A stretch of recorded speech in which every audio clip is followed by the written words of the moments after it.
Bienvenue à une nouvelle leçon pour le cours pour programmeurs en Java.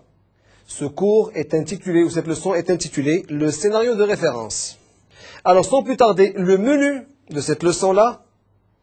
Alors nous allons voir un petit peu en détail la machine virtuelle Java.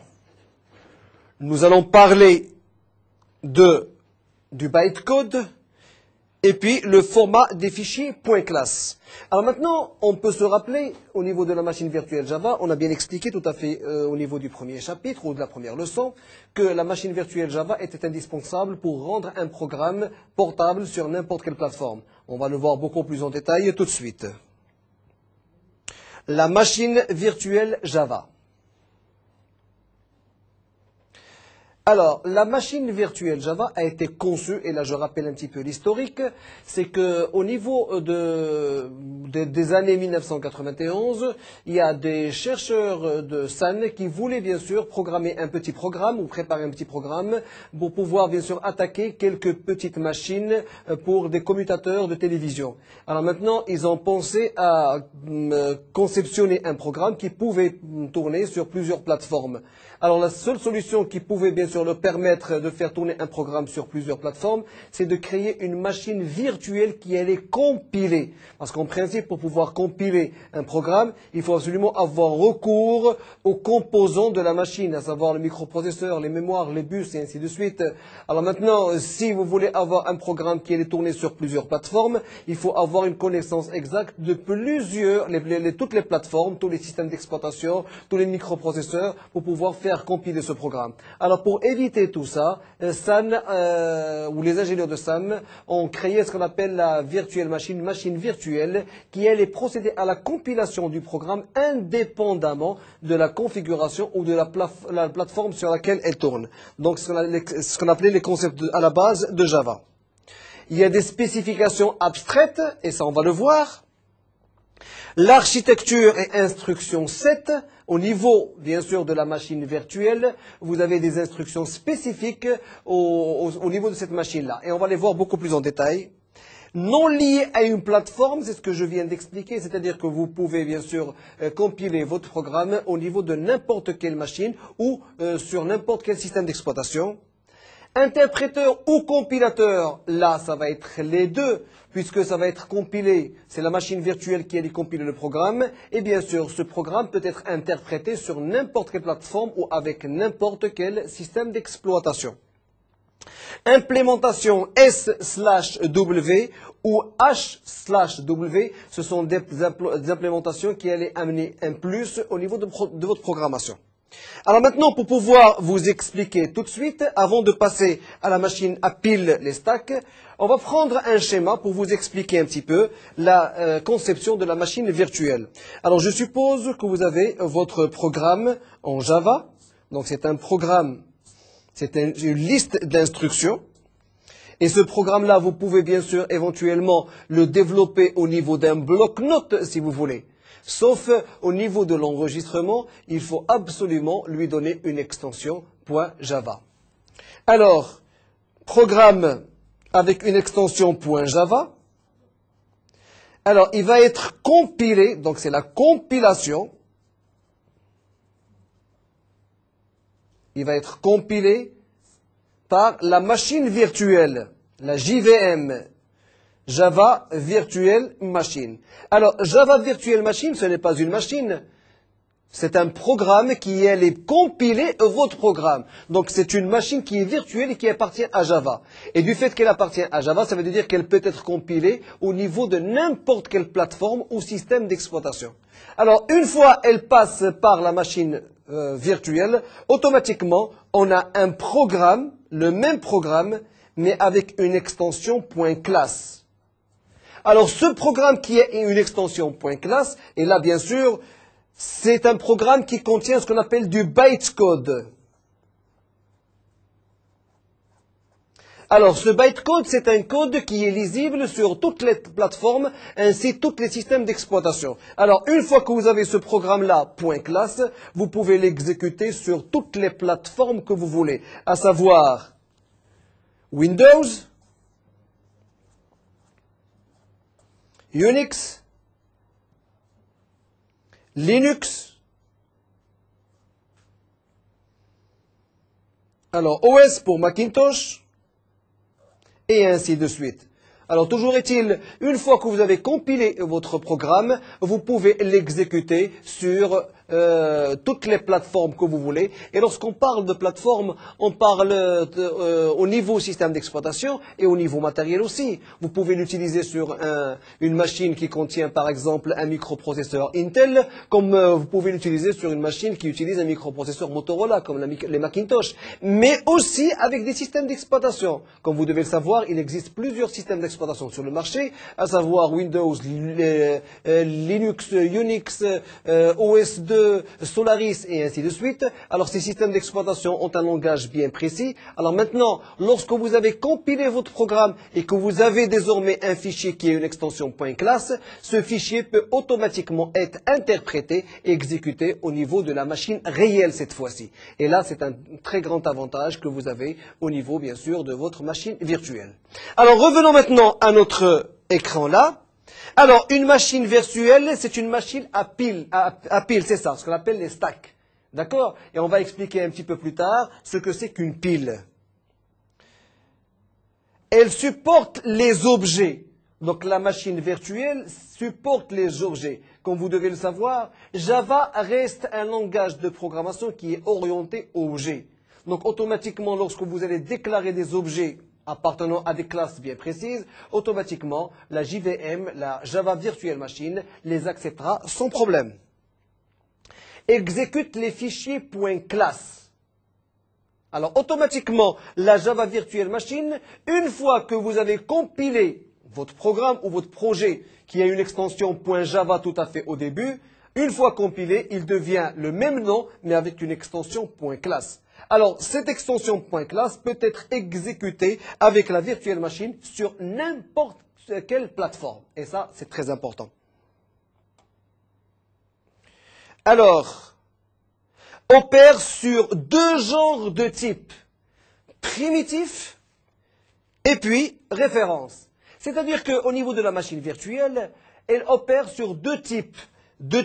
Lorsque je dis type, il y a deux types de types. C'est-à-dire que vous avez les types primitifs, les integers, les entiers, les réels, les booléens et ainsi de suite.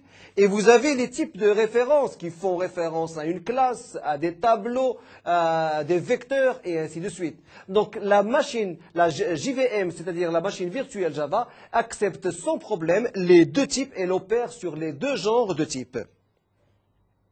Supporte les threads. Alors là, je vais m'arrêter un petit peu pour vous expliquer un petit peu ce que c'est qu'un thread. Alors un thread, c'est quoi? Un thread, ce sont la division des tâches en plusieurs tâches instantanées. Et pour pouvoir expliquer ça correctement, moi je prends un exemple d'un petit programme, par exemple, qui va faire rebondir une balle 1000 fois, par exemple. Alors maintenant, si par exemple, ce programme-là était amené à être planté, imaginez-vous le désagrément que vous allez avoir. Alors là, c'est un problème. Alors maintenant, au lieu, parce que vous avez une boucle, et pour pouvoir l'arrêter, il faut absolument que la boucle soit achevée. Une boucle de 0 à 1000, ça prendra énormément de temps. Alors ça prendra autant de temps pour qu'elle soit terminée, pour que, que la machine, bien sûr, ou que le programme puisse s'arrêter. Et ça porte vraiment un désagrément au niveau du comportement de votre programme. Alors maintenant, si on divisait ce programme en plusieurs threads, c'est-à-dire que au lieu de faire par exemple une boucle à 1000, on va faire une boucle à 10 ou à 100 par exemple et utiliser plusieurs threads. C'est ce qu'on appelle le multitâche. Et automatiquement maintenant, lorsque la machine ou le programme serait amené à être planté, il ne plantera bien sûr que la séquence où il travaille. Et on ne devra pas attendre, bien sûr, à ce qu'il termine la boucle de 1000 pour pouvoir terminer. Là aussi, une chose très importante, et là c'est une chose qui est très courante, si par exemple vous êtes amené à télécharger une image. Par exemple, maintenant, une image téléchargée sur Internet, dès que par exemple on voit l'image, je ne suis pas intéressé par l'image et je voudrais arrêter le téléchargement. D'accord? Alors maintenant, si cette image elle était programmée, ou le téléchargement de l'image est programmé selon les threads, automatiquement lorsque vous arrêtez, elle s'arrêtera sans problème. Mais maintenant, si elle n'est pas programmée sous forme de thread, par exemple, automatiquement, vous devez attendre le temps nécessaire pour que l'image soit chargée avant de pouvoir arrêter. Et là, c'est une chose qui est très importante. Alors maintenant, ce qu'il faut retenir au niveau des threads. Alors pour éviter ce genre de désagrément au niveau des threads, on sépare les programmes en plusieurs tâches simultanées. Chacune doit être placée dans une méthode qu'on appelle run, par exemple, d'une classe qui entend thread. Et là, c'est ce qu'il faut retenir. Alors, encore une fois, les threads, c'est ce qu'on appelle le multitâche. Et là, c'est le fait de pouvoir diviser votre procédure, votre programme, en plusieurs petites procédures pour pouvoir, bien sûr, en cas de problème, pouvoir le résoudre correctement.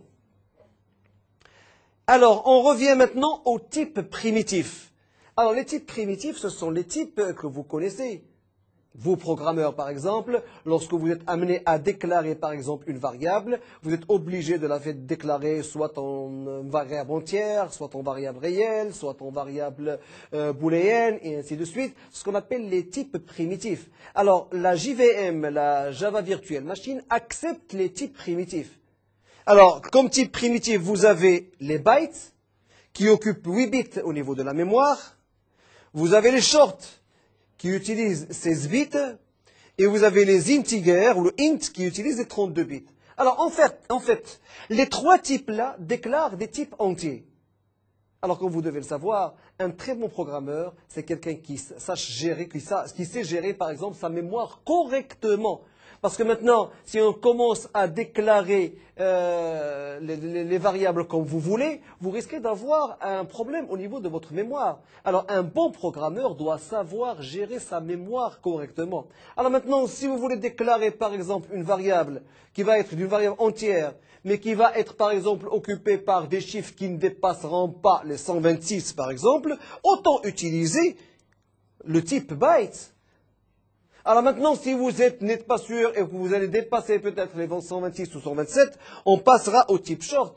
Sinon, maintenant, si vous n'êtes pas sûr et que ça peut prendre énormément de caractères ou de chiffres, par exemple, vous devez bien sûr le déclarer en int. Et c'est très important. Alors maintenant, si on revoit la majorité des programmeurs et si on jette un coup d'œil au niveau de leur programme, on va s'apercevoir que toutes les déclarations se font avec le type int. Et ça, c'est une chose qui reste très importante. Le type long, là aussi, c'est pour désigner les integers, mais avec un 64 bits. Alors, vous avez le type primitif char. Ce type primitif est déclaré lorsque vous avez besoin d'utiliser une chaîne de caractères. Un caractère ou une chaîne de caractères. Si vous voulez utiliser un caractère, vous l'utiliserez en tant que char. Si vous voulez utiliser une chaîne de caractères, vous l'utiliserez en tant que char avec des accolades et le nombre de caractères qui allont bien sûr constituer le mot que vous voulez. Alors, tout dépend bien sûr de votre déclaration. C'est très important.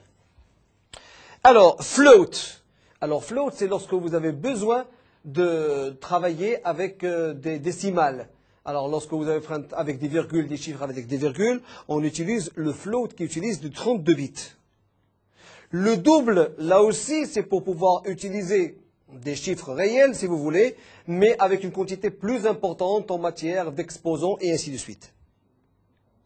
Le booléen, c'est le type true ou false. Là aussi, c'est un type primitif et qui est souvent utilisé. Alors, type référence. Alors, comme je viens d'expliquer, en principe, la JVM, la Java Virtual Machine, opère sur deux genres de types, le type primitif et le type référence. Les types primitifs, c'est ce qu'on vient de déclarer tout de suite, ce sont les integers, les booléens et ainsi de suite. Alors que maintenant, vous avez un autre type avec lequel peut travailler la JVM. C'est ce qu'on appelle le type référence. Alors, le type référence, effectivement, c'est des types qui font référence à des choses déjà existantes. Par exemple, les classes. Alors, les classes, comme on l'a vu précédemment, c'est des programmes qui ont été prêts pour nous, prêts à l'emploi. Et puisque nous sommes orientés objets, on ne se préoccupe nullement de la conception de ces programmes, mais de ce que font ces programmes-là. Les vecteurs, les tableaux, Là aussi, pour faire des tableaux, donc on fait référence, bien sûr, à des commandes bien précises pour pouvoir déclarer les tableaux. Et là aussi, ce qu'on appelle, bien sûr, des types références. Les interfaces, et puis les références nulles. Autrement dit, vous avez les 4 types références avec lesquels peut travailler une Java Virtual Machine. L'architecture maintenant. Alors, pour chaque thread, alors on a expliqué tout à l'heure ce que c'était un thread. Un thread, c'est le fait de travailler en multitâche. Et rappelons-nous l'exemple qu'on avait donné de la boucle pour pouvoir faire, par exemple, rebondir un ballon. Alors la boucle était de 0 à 1000. Si la machine était amenée à être plantée, automatiquement, on va perdre énormément de temps pour la faire arrêter. Il faut arrêter, bien sûr, il faut attendre la fin de la boucle à 1000. Alors maintenant, en la divisant en plus petites parties, en plusieurs threads, en décomposant en plusieurs threads, automatiquement, on gagne beaucoup plus en souplesse. Et au niveau de, si jamais par exemple votre machine plante, on pourra éventuellement l'arrêter rapidement. Alors pour chaque thread, nous avons un compteur de programme. Donc il y a un compteur de programme pour chaque thread. Nous avons une pile des opérateurs correspondante à chaque thread. C'est ce qui fait maintenant la modularité de l'exécution. Alors qu'est-ce qu'il y a en commun? Nous avons les heaps qui sont en commun, on va les expliquer beaucoup plus tard. Nous avons l'aire des méthodes. Et l'aire des constantes, c'est le fait d'utiliser bien sûr des méthodes appartenant à des classes bien précises, et ça, on peut le faire en commun. Alors, vous avez aussi la possibilité, au niveau de l'architecture, de travailler avec des frames. Alors, toujours est-il, on peut travailler en thread, en commun ou en frame. Le bytecode. Alors, le bytecode, c'est le code qui est généré après avoir compilé votre programme. Alors rappelons-nous, un programme qui est écrit sur un éditeur bien précis ou sur le notepad si vous voulez, est compilé avec un programme Java et automatiquement on obtient un fichier avec une extension classe. Ce fichier qui est une extension classe, c'est un fichier qui contient du bytecode qui est bien sûr exécuté sur n'importe quel type de plateforme. On va le voir beaucoup plus en détail. Alors, le bytecode, c'est le langage machine de la Java Virtual Machine. C'est-à-dire que lorsque vous compilez un programme, automatiquement, il sera généré en bytecode. Et ce bytecode reste un programme normalisé puisqu'il va être utilisé avec plusieurs plateformes, systèmes d'exploitation ou bien sûr microprocesseurs. Intermédiaire entre le source Java et plateforme physique, effectivement. Puisqu'on a dit que le Java était portable sur plusieurs plateformes, alors le bytecode sera l'intermédiaire entre le programme qui était tout à fait au début préparé et bien sûr l'exécution sur une plateforme donnée.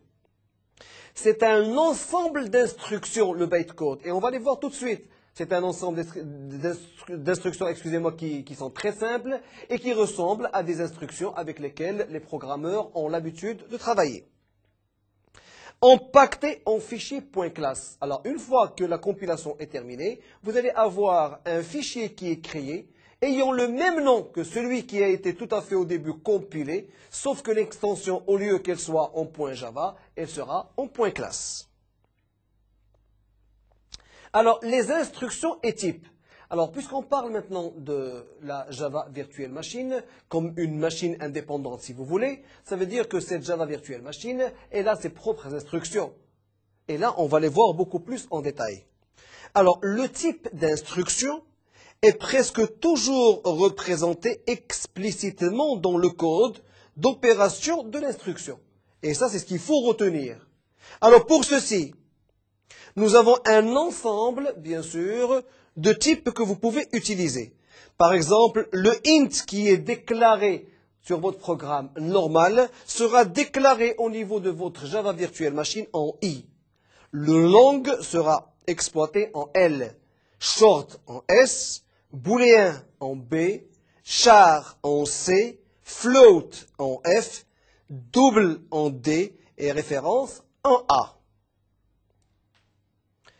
Alors, l'ensemble des instructions d'accès aux variables locales, parce qu'il y a plusieurs instructions pour accéder aux variables, Il y a des instructions arithmétiques et logiques de conversion, de manipulation des objets, de manipulation de la pile, de contrôle de l'exécution, d'invocation des méthodes, et puis les exceptions et les synchronisations. Alors tout ça, ce sont des ensembles des instructions que la machine virtuelle, bien sûr, exploite pour pouvoir soit compiler, soit exécuter les programmes à sa disposition. Alors, on va commencer par les accès aux variables. Alors, tout à fait à gauche ici, on retient le nom de la commande, mais avant la commande, il y a ici le nom du type que vous devez utiliser. Le tload, par exemple, il bien sûr transformera la variable à la pile. Le tload, c'est-à-dire une cellule de vecteur vers la pile. Tstore de la pile vers la variable. Tastore de la pile vers la cellule de vecteur. Tpush d'une constante vers la pile. Tconstante, bien sûr, des constantes aussi à la pile, et ainsi de suite. Alors, ce sont l'ensemble des instructions pour accéder aux variables. Alors, ce sont ces instructions-là qui sont utilisées au niveau de la JVM. Instruction et type. Alors, le type d'instruction est presque toujours représenté explicitement dans le code d'opération de l'instruction. Alors maintenant, il faut faire une certaine différence entre le programme que vous écrivez vous-même et le programme qui va être généré au niveau du code byte, à partir de la JVM, à partir de la machine virtuelle. Alors ce programme n'est pas le même, mais si vous connaissez correctement toutes les commandes, vous allez pouvoir vous retrouver au niveau de la lecture de votre code byte. Alors là aussi, on retrouve les instructions et les types. Alors I comme int, I comme long, L pardon pour long, S pour short, B pour booléen, C pour char, F pour float, D pour double et A pour les références. Instructions arithmétiques. Alors les instructions arithmétiques sont les instructions qui contiennent tous les éléments mathématiques avec lesquels vous pouvez travailler, à savoir add pour l'addition, sub pour soustraction, mul pour la multiplication, et bien sûr, le T sera remplacé par les types qu'on vient de déclarer à l'instant. Tdiv pour la division, rem pour le reste, tshr et shl pour les shifts, et tinc pour une incrémentation. Les instructions logiques. Alors, la négation sera représentée par la commande NEG. La conjonction bit à bit par le AND. La disjonction bit à bit par le OR. Et le OR exclusif bit à bit par le XOR. Alors, automatiquement, le T sera remplacé par un des types qui a été déclaré. Le TCMP, le TCMPG et le TCMPL, ce sont des opérateurs de comparaison qui allaient vous permettre de comparer entre deux classes, deux chiffres, de textes et ainsi de suite. La conversion. Alors, la conversion, vous avez T2T. Conversion de type à type. Si par exemple vous voulez convertir d'un type integer vers un type short et ainsi de suite, vous avez la possibilité de le faire pour pouvoir bien sûr l'exploiter sur un autre programme qui n'accepte par exemple que du caractère. Alors automatiquement, il faut transformer et convertir d'un type à un autre type. Pour le faire, c'est la commande qu'il faut écrire. Alors maintenant, si vous voulez faire une conversion sans perte de précision, alors, pour passer de int à long, on ne perd pas en précision. C'est tout à fait normal. Ce sont des integers, donc on ne perd pas de précision. De I à F aussi. De I à D aussi. Rappelez-vous, les I et les D et les F, ce sont les initiales, bien sûr, des types primitifs qui sont reconnus par la JVM. Alors maintenant, Si vous voulez faire, bien sûr, une conversion avec perte possible de précision, c'est lorsque vous faites une conversion entre de l'integer et une chaîne de caractères et ainsi de suite, vous risquez de perdre énormément d'informations, sinon perdre toute l'information. Manipulation des objets. Alors, pour pouvoir manipuler les objets au niveau de la JVM, vous avez la commande new qui vous crée une instance de classe. Lorsque je dis une instance de classe, ça veut dire qu'il y a une classe qui est déjà au préalable prête. Et chaque fois que vous utilisez un objet qui dépend de la classe que vous voulez, automatiquement cet objet est ce qu'on appelle une instance de classe. X, new array, c'est pour créer un vecteur, un nouveau vecteur. Qui dit vecteur dit un tableau. Array length, c'est pour avoir la dimension du vecteur. Et ça, c'est très utile lorsque nous voulons, par exemple, savoir la longueur d'une chaîne de caractères. Get field and get static, c'est pour accéder aux attributs ainsi que le put field et le put static. Instance of et check cast. Alors ici, ce sont des commandes. Alors l'instance of, c'est un opérateur pour déterminer les types exacts des objets. Si par exemple vous ne connaissez pas le type exact des objets, donc là, c'est bien sûr le type que vous devez utiliser pour connaître le type exact de cet objet-là. Alors, la manipulation de la pile. Alors, avant de passer maintenant au POP et POP 2, sachez que depuis la version 1 de Java, la bibliothèque standard possède une classe stack dotée des méthodes familières telles que push par exemple, le pop, le pick et ainsi de suite. Alors, par exemple, le push c'est pour placer un élément sur la pile. Le pop, c'est pour récupérer l'élément situé au-dessus de la pile. Vous avez le dup et le dup 2. Vous avez le dup x1, le dup 2 x1, et ainsi de suite. Alors tout ça, ce sont des commandes qui nous servent bien sûr à pouvoir manipuler la pile que vous avez. Alors, les contrôles exécution. Vous avez les sauts conditionnels. Alors, ce sont les conditions que vous utilisez au niveau d'un langage de programmation, le if. Mais vous avez plusieurs if que vous pouvez utiliser. Et là, ce sont les commandes qui allaient être utilisées au niveau de votre JVM. Vous avez le if EQ, le if LT, le if LE, le if NE, et ainsi de suite. Et tout ça, on va les voir beaucoup plus loin et beaucoup plus en détail. Les sauts conditionnels composés. Là aussi, vous avez les table switch, les lookup switch. Les sauts non conditionnels, vous avez les goto, goto-w, JSR, JSR-w, ret, et ainsi de suite. Ces commandes, je vous demanderai jamais de les retenir par cœur parce que ce sont des commandes qui sont utilisées par la JVM pour former votre bytecode. Alors, les pointeurs de méthode, invocation. Alors, à première vue, Java ne possède pas de pointeur de méthode. Alors, permettons de fournir l'adresse d'une méthode à une autre afin que la seconde puisse retrouver la première. Alors, les concepteurs Java, ils ont conçu ce qu'on appelle des pointeurs de méthode. Alors, ces pointeurs de méthode, quoi qu'ils sont très dangereux, mais ils les ont évités et ils ont remplacé ça par ce qu'on appelle des interfaces qui construisent une meilleure solution pour pouvoir pointer une méthode bien précise.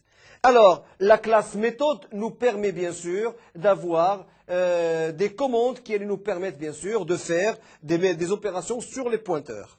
Alors, vous avez invoke virtuel, invoke interface, invoke spécial, invoke statique, et bien sûr, la restitution de résultats avec t-return. Alors maintenant, la classe méthode dispose d'une méthode qu'on vient de voir, la méthode invoke, qui permet d'appeler la méthode appelée dans, bien sûr, l'objet méthode. Alors maintenant, on va saisir un petit programme pour vous montrer un petit peu comment on va saisir cette classe-là. Alors, pour ceci, on écrit object invoke, on ouvre la parenthèse, on écrit l'object, et puis espace obj, virgule, object, et on ouvre des crochets avec espace et voilà. Alors, tout ce qui est object ici et là, c'est ce qu'on appelle les paramètres implicites. Ce qu'on appelle les paramètres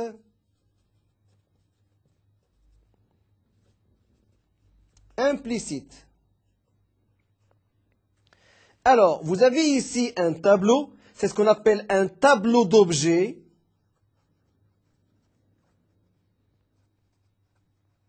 Un tableau d'objets qui fournit les paramètres explicites. Qui fournit les paramètres explicites.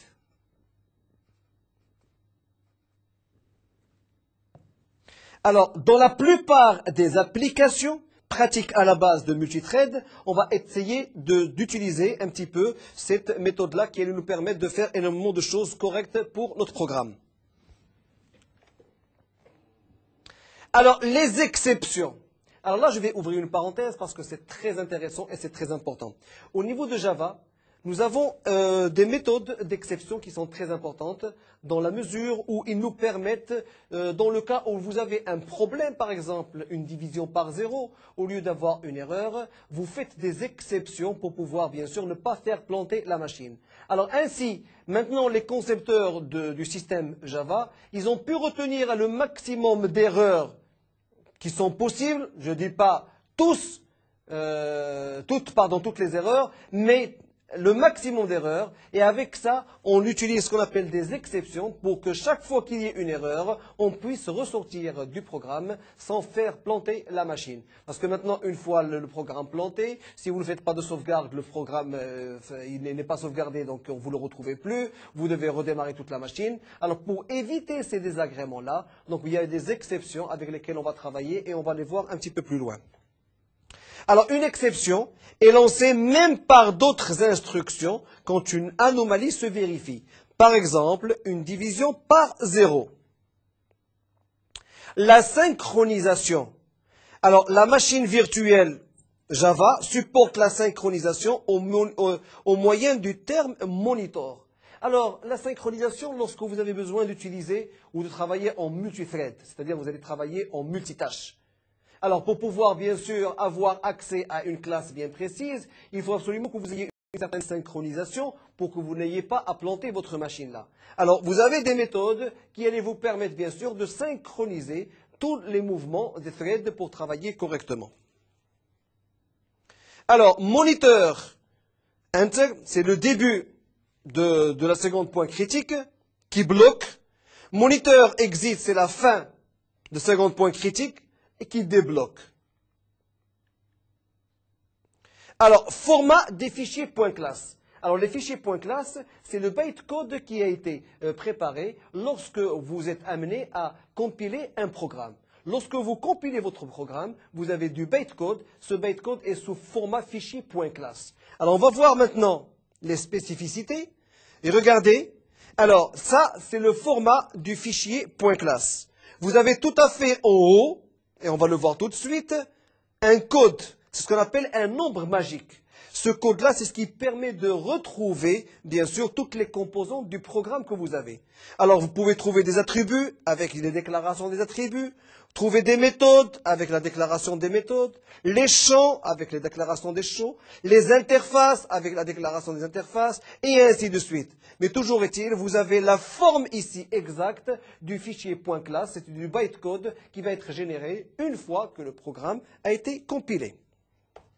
Alors, maintenant, si vous voulez avoir plus d'informations, vous pouvez toujours voir des livres qui sont très intéressants. Le Tim Lindholm, ainsi que le Frank Yelin, de Java Virtual Machine, ainsi qu'Addison Wesley 1999, que vous retrouverez sur le lien suivant, http://java.san.com/docs/books/vmspec/. Alors maintenant, si vous avez besoin de plus d'informations, vous pouvez toujours vous connecter au site de Netuno en cliquant sur le lien MedNetu.